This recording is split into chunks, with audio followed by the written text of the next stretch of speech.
کی راتیں اس سے چھوٹی ہیں، لیکن پھر بھی اب نبی کریم صلی اللہ علیہ وآلہ وبارک وسلم اللہ کا شکر ادا کرنے کے لیے مسلم پہ کھڑے، نفل میں وہ شکرانے کے طور پر علماء فرماتے ہیں سنتیں ہیں 4، ظہر کی لے لیں، سنتیں ہیں 4 اور اصل کیا تھی 4 فرض ہیں۔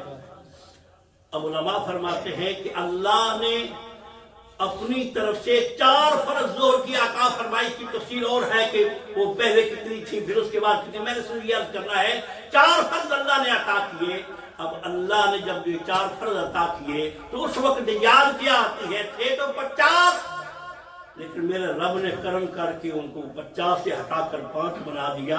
تو نبی کریم علیہ السلام اللہ کے اس کرم پر، اس احسان پر، اس مہربانی پر خدا کا شکر ادا کرتے۔ جب نماز کی یاد آتی پہلے 4 رکعتیں پڑھتے، پھر اس کے بعد 4 رکعتیں پڑھتے۔ اللہ تیرا شکر ہے، اگر 50 ہی ہوتی میری امت کا کیا بنتا، تیرا کرم۔ اس لیے یہ 4 رکعتیں جو پہلی ہیں یہ کیا ہے، یہ 4 رکعت نماز سنت۔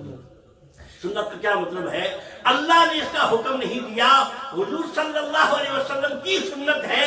حضور کی سنت کیوں ہے؟ علماء فرماتے سنت یہ کہ جب نماز آتی نا حضور کو یاد آ جاتا میرے رب نے مجھ پر کتنا کرم کیا، میری امت پر کتنا احسان کیا کہ 50 کی بجائے 5 کر دی۔ تو پہلے اللہ کا شکر ادا کرنے کے لیے 4 رکعت نفل پڑھتے۔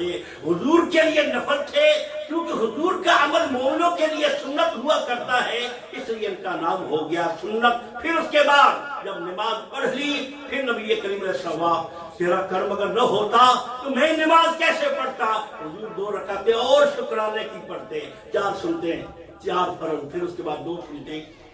وہ 2 سنتے بھی کیا ہیں، حضور کی طرف سے اللہ کا شکر ہے، تیرا کرم کہ تو نے مجھے توفیق دی تو میں نے تیرا فرض ادا کر دیا۔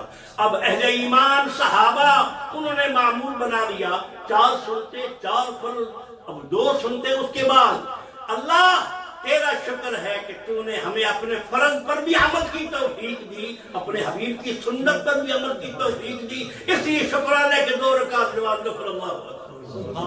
یہ 2 نفل ہیں شکرانے کے، یہ شکرانے کے ہیں۔ نبی کریم صلی اللہ علیہ وسلم کے نفل یہ سنتیں تھیں، 4 سنتے، جہاں جہاں بھی آپ سنتے پڑھتے ہیں یہ اللہ کی طرف سے فرض نہ تھے، نبی کریم علیہ السلام نے شکرانے کے طور پر ان کو ادا کیا۔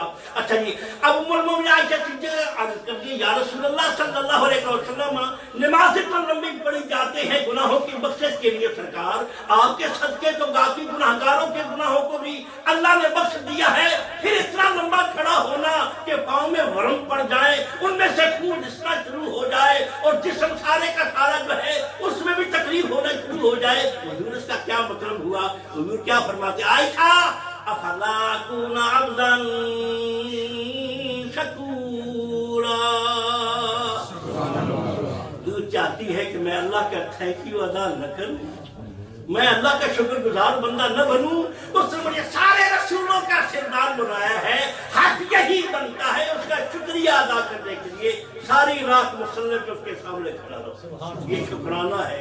حضور سیدنا غوث الثقلین شیخ سید عبد القادر جیلانی رضی اللہ تعالیٰ عنہ کا معمول بھی یہی تھا۔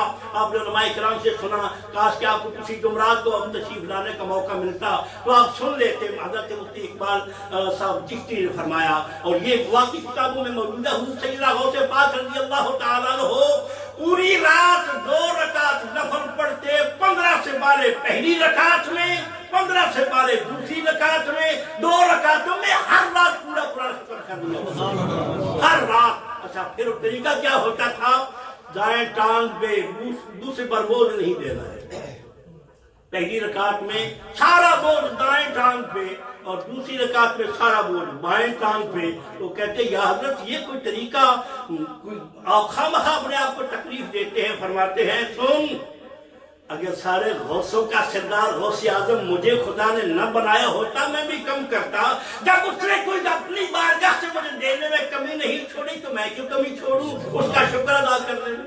ساری رات اس نے مجھے غوث اعظم بنایا ہے شکر ادا کرنے کے لیے۔ اس لیے اگر آپ کو یاد ہو تو ہم نے 12 ربیع الاول شریف کو یہاں ایک نمازی ہے ہمارے جناب، اب وہ پھر ناراض ہوں گے، جناب جمیل گھمگھوری نقشبندی صاحب، انہوں نے فرمایا شاہ صاحب کہ ہم نے یہ معمول چھوڑ دیا ہے کہ جیسے رسول مانگتے رہے ان کو نہ ملا اور آمنہ کا لال ہمیں ملا. موسیٰ کریم دعائیں کرتے ہیں کہ ہمیں ان کا حضور کا امتی بنا دے, ان کو نہ ملا ہمیں ملا. تو ہمیں بھی چاہیے کہ اس خدا کا شکر ادا کرنا چاہیے. آپ کو یاد ہوگا یہاں ہم نے کچھ دوست چلے گئے لنگر شریف کھانے کے لیے اور باقیوں نے اللہ کا شکر ادا کیا. 2 رکعت نفل یہاں پڑے شکرانے کے. اللہ تیرا شکر ہے کہ تو نے ہمیں مصطفیٰ دیا صلی اللہ علیہ وسلم. اس لیے اللہ ارشاد فرماتا ہے کہ جب میں تمہیں کوئی نعمت اپنی طرف نوازی سے نوازوں نا تو تم مجھے بھول نہ جایا کرو, میرا شکر ادا کیا کرو. اور پھر جب شکر ادا کرو گے تو میں کوئی کمی نہیں چھوڑوں گا, تمہیں اور زیادہ عطا کروں گا. لَإِن شَكَرْتُمْ لَأَزِيدَنَّكُمْ, اگر تم میرا شکر کرو گے میں تمہیں اور زیادہ عطا کروں گا. یہ خدا کا وعدہ ہے. لیکن جب بندہ یہ سوچنے لگ جائے کہ خدا کا اس میں کیا ہے, ہم نے اتنی خود محنت کی ہے, ہم نے اتنی خود, کبھی کبھی ایسا ہوتا ہے کہ بندے کو سوچ آتی ہے میں نے کیا. بخاری شریف کی حدیث کریمہ ہے, ایک صحابی نے حضور کی بارگاہ میں شکایت کی, یا رسول اللہ صلی اللہ علیہ وسلم میرا یہ بھائی ہے تو ہر وقت آپ کے پاس بیٹھا رہتا ہے, بخاری شریف یہ حدیث ہے, اور میں سارا دن کھجوروں کی وہاں گوڈی کرتا ہوں, رکھوالی کرتا ہوں, اور جب وقت گزرتا ہے کھجوریں بیچنے کی باری آتی ہے یہ کہتا ہے آدھا حصہ مجھے بھی دو, میں بھی حصے دار ہوں. نہ یا رسول اللہ سے کبھی پانی دیا, نہ اس نے کبھی ان کی گوڈی کی, نہ ان کی کبھی صفائی کا اہتمام کیا. سارے باغ ان کی رکھوالی تو میں کرتا ہوں. اب آدھا لینے آ جاتا ہے جب سال گزرتا ہے, جب کھجوروں کا وقت آتا ہے تو اس کا کوئی حق بنتا ہے. سبحان اللہ. حضور نے فرمایا تم کہتے ہو کہ یہ میرے پاس رہتا ہے, تم وہاں باغات میں رہتے ہو, تم محنت کرتے ہو, یہ کچھ نہیں کرتا. تمہیں کیا پتا ہے خدا تمہیں روزی اسی کے صدقے دے رہا ہے. میری بارگاہ میں بیٹھنا, مسجد نبوی شریف میں بیٹھنا کوئی چھوٹی بات ہے. تمہیں کیا پتا ہے رب العالمین تمہیں اسی کے صدقے روزی دے رہا ہے. کچھ لوگ سمجھتے ہیں میں کرتا ہوں, علی جا کرتے آپ ہوں گے لیکن دیتا وہ کسی اور کے صدقے میں ہے. کسی کو ماں کی دعائیں مل گئی, کسی کو باپ کی دعائیں مل گئی, کسی کو یتیموں کی دعائیں مل گئی, کسی کو نوازیوں کی دعائیں مل گئی. ہوتا ہے یہ. رب العالمین جل جلالہ ہمیں اس طرف توجہ دینے کی توفیق دے. سب کچھ اس کی طرف سے ہے جس نے سارا جہان بنایا, لیکن ہے کسی نہ کسی کے وسیلے سے. بندہ یہ نہ سمجھے کہ میں نے سب کچھ کیا ہے. ہمارے دوست جناب حاجی منت رسول صاحب, اللہ نے ان کو یہ بھی توجہ کی ہوتی ہے جی, اللہ نے ان کو یہ اعزاز بخشا کہ ان کا بیٹا پچھلے ہفتے حافظ قرآن ہوا, اس کی دستار فضیلت اس کو ملی, اور وہ اللہ کا شکر ادا کرنے کے لیے کہ میرا بیٹا حافظ قرآن, وہ ساری فیملی شکرانے کے نفل کعبہ مکرمہ میں پڑھنے کے لیے عمرہ کے لیے گئے. کیوں جا رہے ہیں؟ عمرہ شریف تو ہے, ٹھیک ہے جی لوگ جایا کرتے ہیں, بس کیوں جا رہے ہیں آپ؟ کہتے ہیں اللہ کا شکر ادا کرنے کے لیے اس نے میرے بیٹے کو حافظ قرآن بنا دیا. یہ بڑی سعادت ہے. اللہ کریم ہمیں اپنی اولادوں کو دین کی طرف راغب رکھنے کی توفیق عطا کرے. یہی ہے, بندہ مر جائے تو قبر پر کوئی ڈیڈ آئی مس یو, تو یہ آئی مس یو کہنے سے قبر میں ہمیں کوئی فائدہ نہیں ہوگا. وہ اپنا پیار ظاہر کر رہا ہے آئی مس یو, ہمیں تب فائدہ ہوگا جب وہ کم از کم فاتحہ پڑھ کے کہے گا اللہ اس کا ثواب میرے باپ ہوا تھا. اس لیے اولادوں کو اس طرف راغب کرے تاکہ ہم جب مر جائیں تو قبروں پر جو آئے تو صرف یہ نہ کہیں بلکہ کچھ کر کے ہمارے بھی فائدہ پہنچانے کے لیے ہماری روحوں کو بخشے. اللہ ہمیں اولادوں کی تربیت کی توفیق عطا کرے. باخر دعوانا الحمدللہ رب العالمین. جناب ڈاکٹر نصر اللہ صاحب